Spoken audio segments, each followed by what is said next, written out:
Republican view with State Senator George Logan. Senator Logan, thanks for being with us here today. Thanks. It's a pleasure to be here today. I'm glad you pulled over to do this interview for us. Thank you, sir.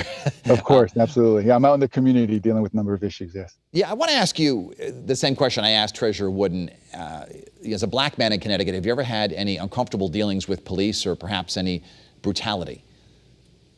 I certainly haven't had any police brutality directed towards me. So I've been fortunate. I haven't had that type of incident with local police. I grew up in the hill section of New Haven. But I must say, growing up, I certainly grew up with the fear of the police as opposed to considering the police to be our friend. That was kind of the sort of attitude in the community that I grew up in. But since then, I've been working to bring the community and the police together, talking. So in the communities that I represent, including Hamden and Ansonia and Derby and Naugatuck, certainly been doing that to some success. The police in our community are trying to reach out to those residents that they serve. President Trump, you are a Republican. President Trump is a Republican. He's been criticized by some Democrats. They say that he's actually been fueling some of the outrage across the nation. What do you think? Well, I mean, my focus is here in Connecticut, right? I don't go to Washington. I work with Governor Lamont. So all of my efforts have been on Governor Lamont and the legislature and doing what we can here in Connecticut to bring more transparency to the police, how they're working, bring more transparency in terms of the reporting. Just last year in the legislature, we passed a bill that went into effect this year that requires specifically whenever chokeholds or any other excessive use of force is used during a stop, that incident must be reported, not an option, must be reported. And they also must record the race and gender of the person involved. So we're making steps, incremental steps here in Connecticut towards that. We have recognized that as being an issue, as being a problem.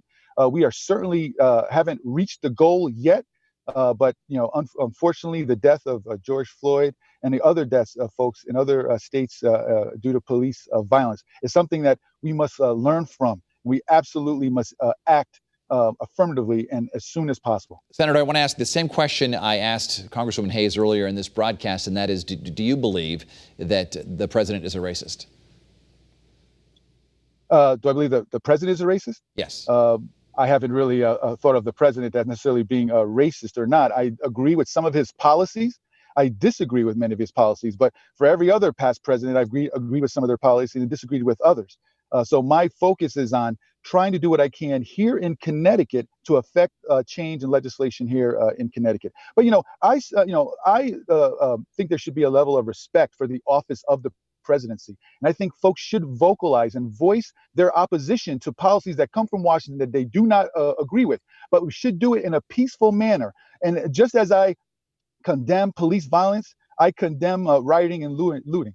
Violence in any form is not the way to go. We must peacefully protest, and we must make change to policy in my world, through legislation. But folks out there, I mean, there's certainly lots of angst and dissatisfaction with the way policing has been handled in some communities. And we absolutely, our responsibility to make those changes. Again, here in Connecticut, we have made incremental changes.